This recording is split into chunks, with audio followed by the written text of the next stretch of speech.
You will. You'll get some today and you'll get some tomorrow. Finishing up this chapter today, so you'll have quite a bit of time tomorrow to do that. Okay, so at the top of page 244, and it says skeptics advocate. So what skeptics might say, even presented with all of the evidence that's been in the chapter thus far. Here's one possible statement they would make against the manuscripts of the New Testament. The documents are not early enough. Some skeptics may think that a 15 to 40 year gap between the life of Christ and the writings about him is too wide for the testimony to be reliable, but they are mistaken. They think about the events that occurred 15 to 40 years ago. When historians write about those events, we don't say, oh, that's impossible. No one can remember events from that long ago. Such skepticism is clearly unwarranted. Historians today write accurately about events from the 70s, 80s, and 90s by consulting their own memories, those of other eyewitnesses, and any written sources from the time. Like newspaper articles, things like that. Don't really be paying attention, not chatting with one another. This process is the same one the New Testament writers used to record their documents. Like a good reporter, Luke interviewed eyewitnesses. And as we'll see in the next chapter, some New Testament writers were eyewitnesses themselves. They could remember 15 to 40 year old events quite easily, just as you can. Well, that long, but an adult can. I can. Why can you remember certain events vividly from 15 to 40 years ago? And if you're old enough, even further back, you may be able to remember certain events because they made a great emotional impact on you. In fact, those of us who are over the hill can remember events from 30 years ago better than from 30 minutes ago. Where were you where were you and what were you doing when President Kennedy was assassinated? I don't remember that. When the Challenger exploded, I remember that one. When the second plane hit the tower, I remember that one. Why can you remember those events so well? Because they made a deep emotional impact on you. Since an event like the resurrection certainly would have made a deep emotional impact on the New Testament writers and other eyewitnesses, they may have consulted. It's easy to see why the history of Jesus could be easily recalled many years later, especially in a culture with an established reliance on oral testimony. Furthermore, if the major works of the New Testament are eyewitness accounts written within 2 generations of the events, then they are not likely to be legend. Why? Because historical research indicates that a myth cannot begin to crowd out historical facts while the eyewitnesses are still alive. For this reason, Roman historian A.N. Sherwin-White calls the mythological view of the New Testament unbelievable.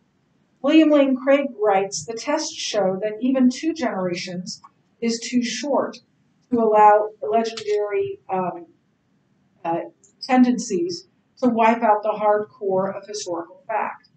Inside of those 2 generations, eyewitnesses are still around to correct the errors of historical revisionists. We are seeing this tendency right now with regard to the Holocaust. In the early 21st century, we've begun to see more people claim that the Holocaust never happened. Why are the revisionists trying this now? Because most of the eyewitnesses have now died. Fortunately, since we have written eyewitness testimony from the Holocaust and photographs and videotape footage taken by the Nazis themselves, the revisionists are not successful in passing off their lies as the truth. The same holds true for the New Testament. If the New Testament was written within 60 years of the events it records, it is highly unlikely those events could be legendary. And as we have seen, all of the New Testament documents were written within 60 years of the events, and much earlier. So now open up your Little Atheist books to the Engage for Chapter 9, number 5, on page 68.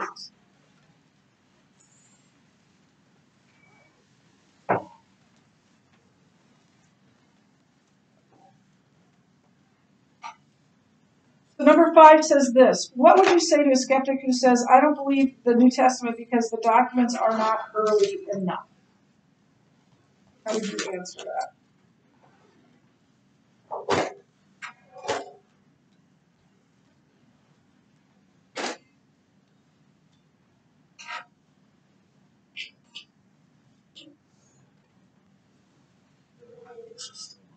There were eyewitnesses still alive, and the authors were either eyewitnesses themselves or they interviewed eyewitnesses.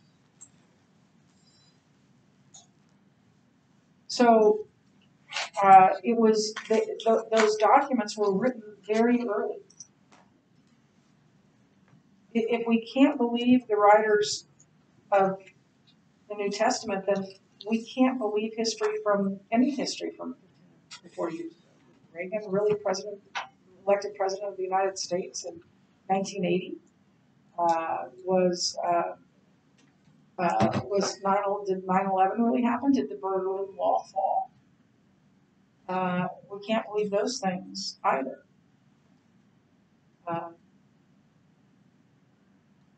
And he gives the example of the Holocaust as well. So as you read in Keller, in Timothy Keller's book, the documents of the New Testament are too early to be legend, to be fiction, because the sources was the memories of eyewitnesses. You can think of memories that you have from history, and there's a reason why those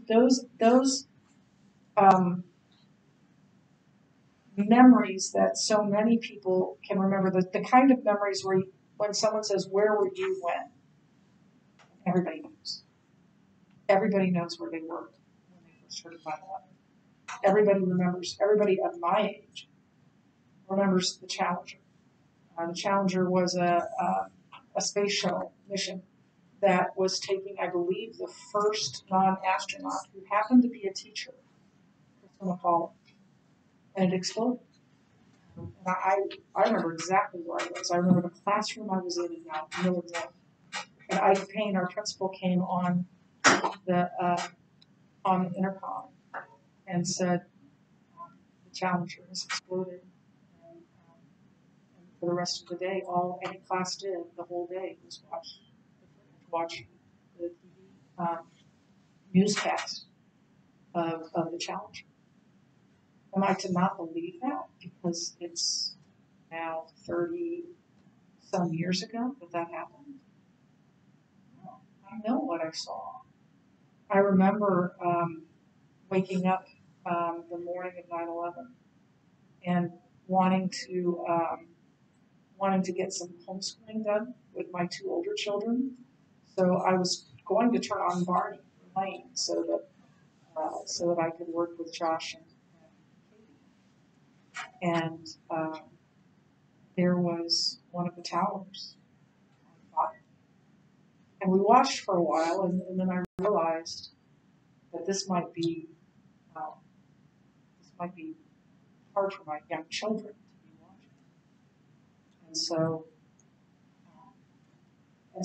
I turned it off, and we went about our day. But Josh, who at the time was, it was 2001, Josh had just turned 11.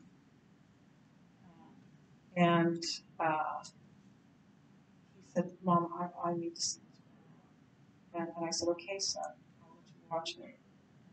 But I need to know that it might be prehistoric. And I turned on the TV, and seconds later, we watched the second.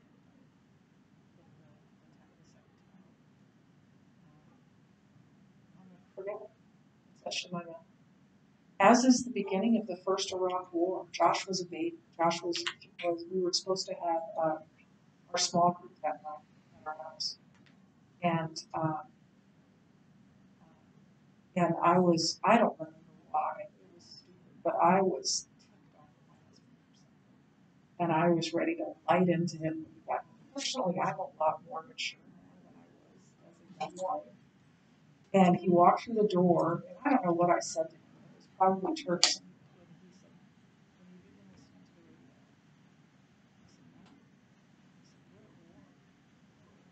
And you can ask when you see Mark Carpenter, you can ask. He was the only one because he called and said, "I don't want to be removed." Sure, and we sat and watched the coverage on the TV in our deck. And it was Josh, I have video of Josh having his first solid foods that night, and Mark was the one who was yeah, it's etched in my memory. Surely, surely, the resurrection of the man that you watched die would be etched. It doesn't make sense that it would not be etched. Okay, so let's continue on. Why not earlier? At this point, the skeptic might say, okay, fine, the New Testament is early, but it's not as early as I would expect. Why didn't they write down their testimony early? If they saw what they said they saw, I would wait 15 or 20 years to write it down. There are a number of reasons for the wait. First, since the New Testament writers were living in a culture where the vast majority of people were illiterate, there was no initial there was no initial need or utility and helpfulness in writing it down. First century people in Palestine, by necessity, developed strong memories in order to remember and pass on information. Craig writes, in an oral culture like that of first century Palestine, the ability to memorize and retain large tracts of oral tradition was a highly prized and a highly developed skill. From the earliest age in the home, elementary school, and synagogue, the synagogue were taught to memorize faithfully sacred tradition. The disciples would have exercised similar care with the teachings of Jesus. In such an oral culture, facts about Jesus may have been put into memorable form. There's good evidence for this. Gary Habermas has identified 41 short sections of the New Testament that appear to be creeds, compact sayings that can be easily remembered. You're memorizing one of them right now, 1 Corinthians 15. And that were probably passed down along orally before they were put into writing. One of these creeds we've already mentioned, 1 Corinthians 15:8. Second, since some of the New Testament writers may have had high hopes that Jesus was going to come back in their lifetime, they saw no immediate need to write it down. But as they aged, perhaps they thought it was wise to put their observation down on papyrus. Third, as Christianity spread all over the ancient world, writing became the most efficient means to communicate with the rapidly expanding church. In other words, time and distance forced the New Testament writers to write it down. On the other hand, there may not have been a gap for at least one gospel. If those fragments from the Dead Sea Scrolls are really from Mark, and they most likely are, then the gospel might have been written in the 30s. Why? Because the fragments are copies, not of the original. If we have copies from the 50s, then the original must have been earlier. Moreover, many scholars believe that there actually were written sources that predate the Gospels. In fact, Luke, in the first 4 verses of his Gospel, says that he checked with other sources, though some of these may have been earlier Gospels, such as Matthew and Mark. Was one of his sources Mark's Gospel? We don't know for sure. It certainly seems like Luke is speaking of several other written sources, because he says many have undertaken to draw up an account of the things that have been fulfilled among us. Luke may have referenced Mark's Gospel and other written testimonies, including public court records from Jesus' trial. In the end, it doesn't really matter whether or not there were written sources that predate the New Testament, nor does it matter if Mark was written in the 30s AD. Why? Because the documents we do know about are early enough and contain early source material. As we'll see in the next chapter, many, if not all, of the New Testament documents were written by eyewitnesses or their contemporaries within 15 to 40 years of Jesus. And some contain oral or other written testimony that goes back to the resurrection itself. In other words, the real issue isn't so much the date of the writings, but the date of the sources used in the writings.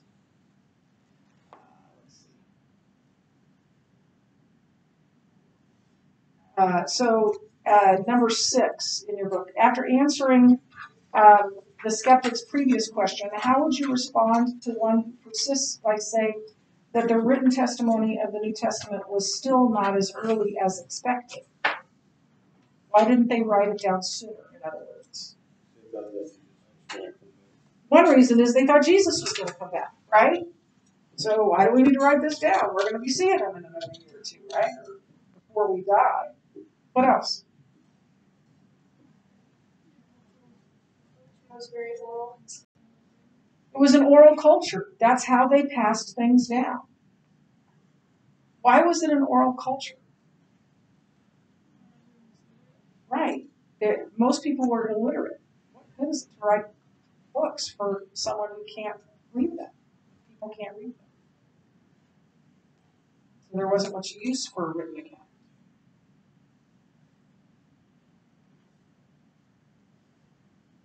Now, some were very early, as I've mentioned before, and as the book mentioned, the Gospel of Mark in particular. And all are early enough, and the source material is very early. Okay, let's keep reading. Why not more? Skeptics may ask, if Jesus actually did rise from the dead, shouldn't there be more written about him than there is? In response, we actually have more testimony than we might expect, and certainly more than enough to establish beyond a reasonable doubt what happened. As we have seen, Jesus is referenced by far more authors than the Roman emperor at that time. Jesus' 43 authors to Tiberius's 10 within 150 years of their lives. 9 of those authors were eyewitnesses or contemporaries of the events, and they wrote 27 documents, the majority of which mention or imply the resurrection. That's more than enough to establish historicity. For those who still think there should have been even more written about Jesus, New Testament scholar Craig Blomberg offers 4 reasons why that's not a reasonable expectation. First, the humble beginnings of Christianity. Second, the remote location of Palestine on the eastern frontiers of the Roman Empire. Third, the small percentage of the works of ancient Greco-Roman historians that have survived. This could be due to loss, decay, destruction, or all of the above, and the lack of attention paid by surviving historical documents to Jewish figures in general. Nevertheless, some skeptics still think there should be testimony from some of the 500 people who allegedly saw the risen Christ. Skeptic Farrell Till is one of them. During a debate on the resurrection that I, Norm, had with him in 1994, Till demanded, trot out one of those 500 witnesses, or give us something that they wrote, and we will accept that as reliable proof of evidence.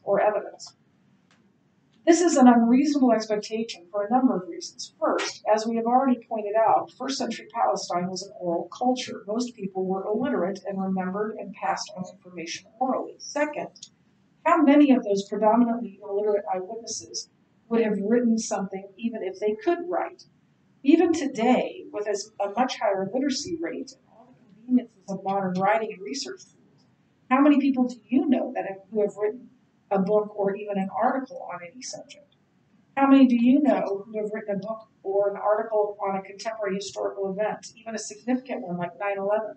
Probably not many, and certainly fewer than 1 out of 500. Has Farrell Till ever written an article or a major historical event he witnessed? Third, even if some of those 500 average people did write down what they saw, why would skeptics expect their testimony to survive for 2,000 years? The New Testament survives intact because of the thousands of manuscripts copied by scribes for a growing church over the centuries.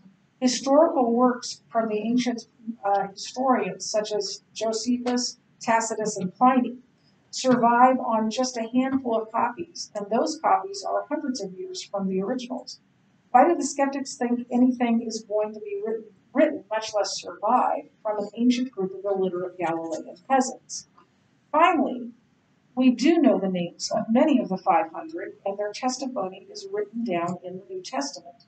They include Matthew, Mark, Luke, John, Peter, Paul, and James, plus 9 who are named elsewhere as apostles in Matthew 10 and Acts 1. So we shouldn't expect more testimony than what we have about Jesus. And what we do have is more than enough to establish historicity. The last question. How would you respond to a skeptic who asks, if Jesus actually did rise from the dead, shouldn't there be more written about him than there is?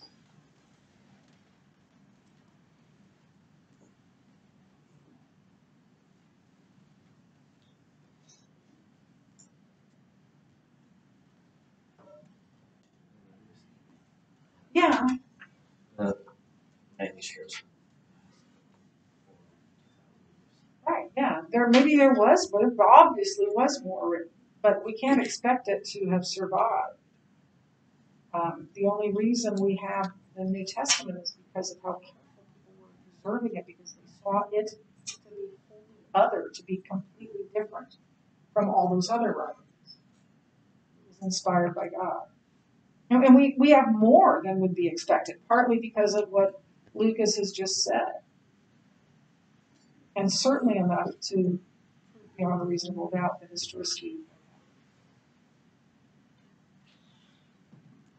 And then Craig Blomberg gives 4 reasons why there isn't more. The humble beginnings of Christianity as opposed to the Roman Empire, right?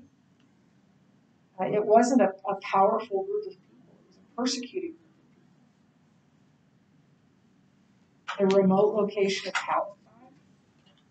This wasn't the crossroads of the ancient world.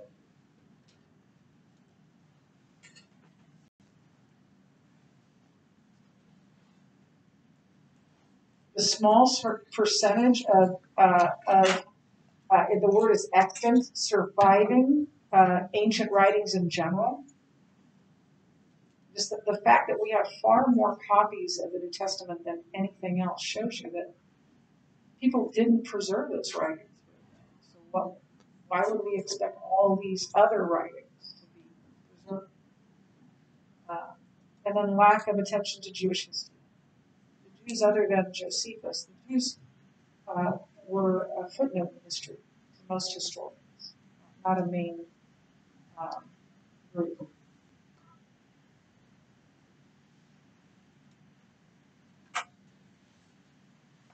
So here's what I want you to do.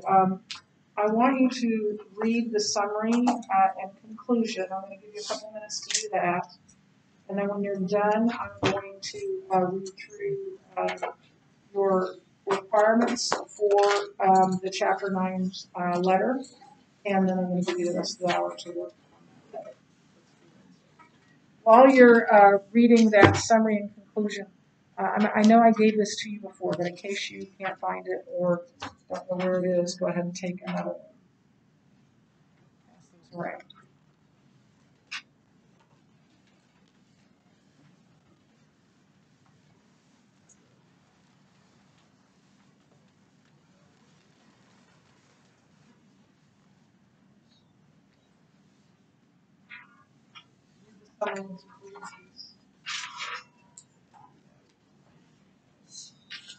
Elijah, read the summary.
Just on top of my Bible.